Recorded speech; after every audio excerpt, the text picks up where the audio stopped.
Dalam Bapa dan Putra dan Roh Kudus. Amin.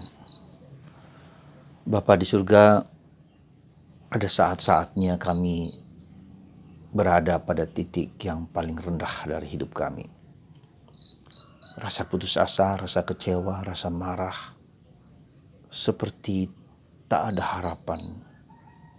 Seperti tak ada jalan lagi, jalan buntu ke kiri, ke kanan, ke depan, ke belakang. Tapi Putramu Yesus selalu memberikan harapan kepada kami. Tak pernah tidak ada jalan. Bantu kami ya Bapa, baik kami sendiri maupun orang-orang lain yang mengalami ini. Kau kuatkan, kau teguhkan untuk tetap bertahan dan menyandarkan diri hanya padamu. Demi Kristus Tuhan dan pengantara kami. Amin. Para saudara, hari ini kita melihat dalam Injil Yesus menyembuhkan seorang yang penuh kusta. Pernahkah Anda melihat orang sakit kusta? Saya pernah mendatangi suatu panti orang kusta. Ya. Dan jujur kalau katakan saya takut dan saya merasa was-was ketika akan masuk ke rumah sakit kusta tersebut. Karena ada gambar memori-memori yang mengerikan tentang orang kusta, yang menularlah, yang menakutkanlah dan seterusnya.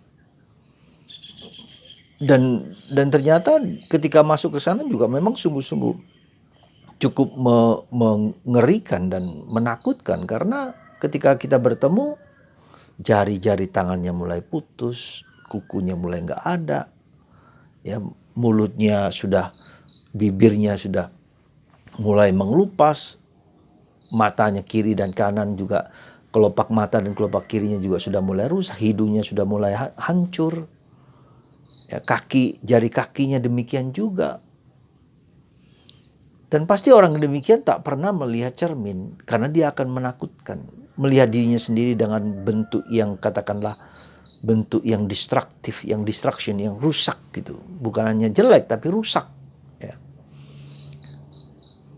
Dan orang itulah yang dianggap sebagai kutukan dari masyarakat. Bukan hanya sebagai orang yang mengalami cacat fisik yang pelan-pelan menggerogoti tubuhnya, tetapi lebih daripada itu, dia disingkirkan oleh masyarakat. Disingkirkan dari masyarakat dan harus tinggal di tempat yang jauh dari masyarakat, ya. Di hutan sendirian. Bisa kita bayangkan perasaan orang yang mengalami yang seperti itu. Tak seorang pun berani dan mau melayani. Ya. Demikian lebih daripada itu sebagai kutukan Tuhan. Orang yang berdosa, orang yang lemah, orang yang dia dikutuk oleh Tuhan. Bayangkan dikutuk oleh Tuhan. Dianggap kutukan oleh Tuhan. Yang tak pantas dan tak layak di hadapan Tuhan. Jadi ada lapisan yang seluruh lapisan itu, lapisan fisik, lapisan psikologis, lapisan spiritual. Ya. Jadi kita bisa bayangkan orang yang mengalami seperti ini pasti mengalami titik-titik di bawah ketidakberdayaan, ketidakmampuan, disingkirkan, dijauhkan, ya, keputusasaan, hopeless. Ya.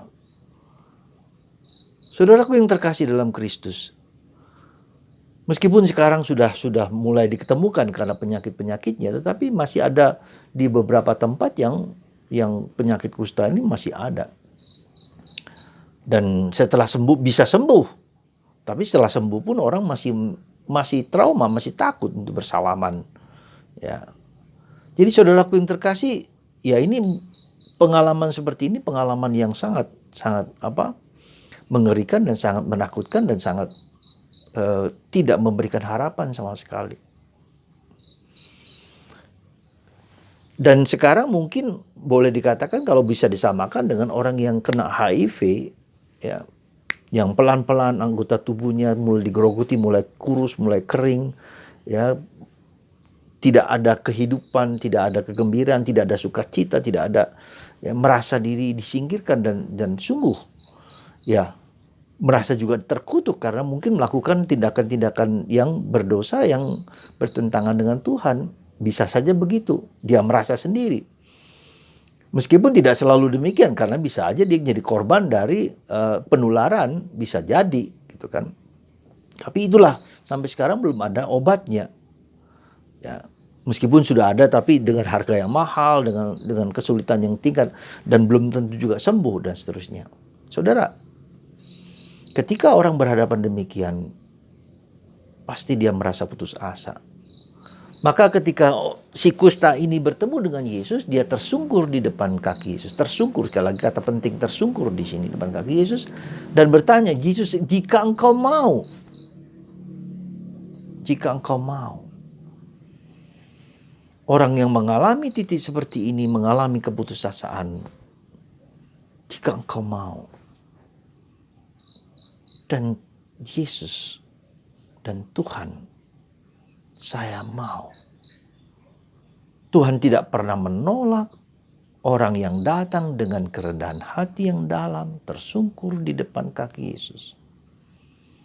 Dan dia tidak menolak, tidak bisa, bahkan tidak bisa menolak permintaan orang yang mau dibebaskan dari belenggu-belenggu ketakutan, kemiskinan, belenggu-belenggu ketidakberdayaan, tiada harapan. Tuhan tidak bisa menolak. Maka ketika ditanya demikian, Yesus mengatakan, saya mau. Ya, dan inilah sikap Tuhan kepada kita. Sikap Tuhan kepada kita untuk membebaskan kita dari berbagai macam belenggu-belenggu apa saja, kusta kayak penyakit apapun yang sekarang ini, virus atau apalah, HIV bahkan, ya, kanker bahkan, ya. Tidak ada yang mustahil bagi Tuhan. Nah, saudaraku yang terkasih, tentu ada proses-proses yang tidak bisa sekali jadi demikian. Tentu ada suatu proses yang tidak mudah. Orang bergelut dengan diri sendiri, orang protes, orang marah kepada Tuhan. Kenapa saya demikian? Kenapa harus begitu? Kenapa demikian? Pertanyaan-pertanyaan yang membuat kita sendiri tersudut, ya, oleh pikiran, perkataan-perkataan negatif yang kita miliki. Ketika kita mengalami kanker, shock. Kanker apa? Kanker leukemia, kanker payudara, kanker getah bening, semua itu semua.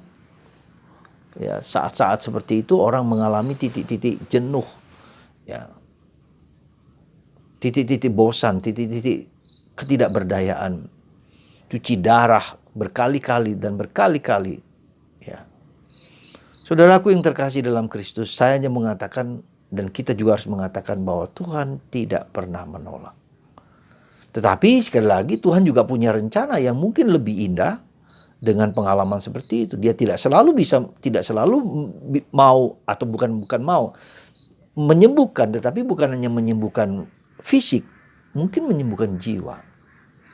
Ya, dan titik inilah jadi suatu katakanlah suatu lompatan. Kita tidak hanya terpaku pada titik fisik, titik psikis, tapi titik lompatan, titik spiritual, titik kedalaman. Tuhan punya rencana untuk menyelamatkan jiwa kita.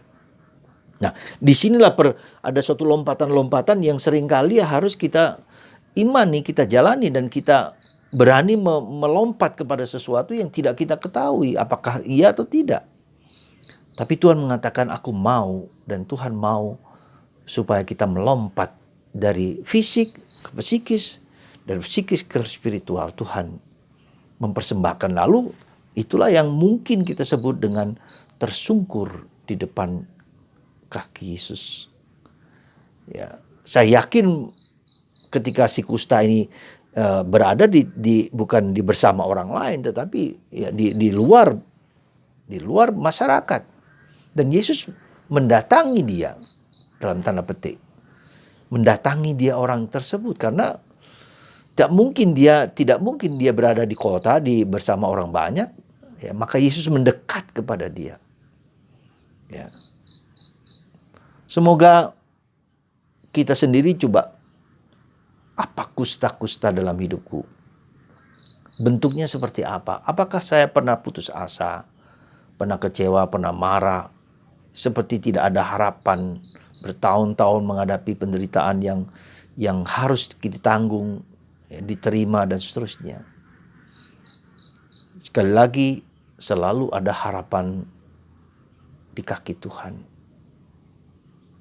Mungkin Tuhan meminta kita untuk melompat. Buatlah lompatan. Duduk dekat kaki Yesus dan tersungkur.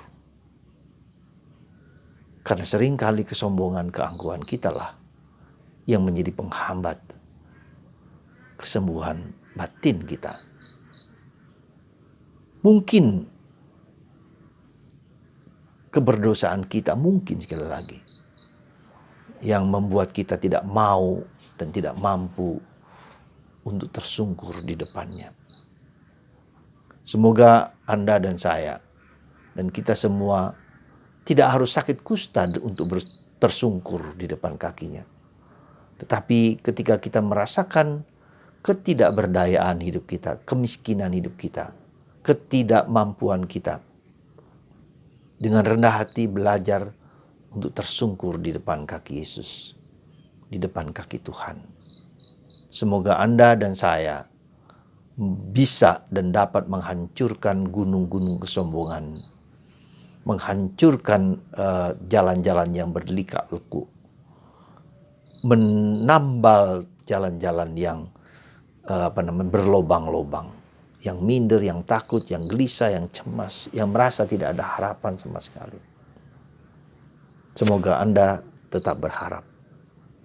Ketika tidak disembuhkan, pasti ada satu elemen lain, suatu lapisan lain yang Tuhan mau kehendaki, yaitu lapisan spiritual, supaya kita menyandarkan diri kepada Tuhan.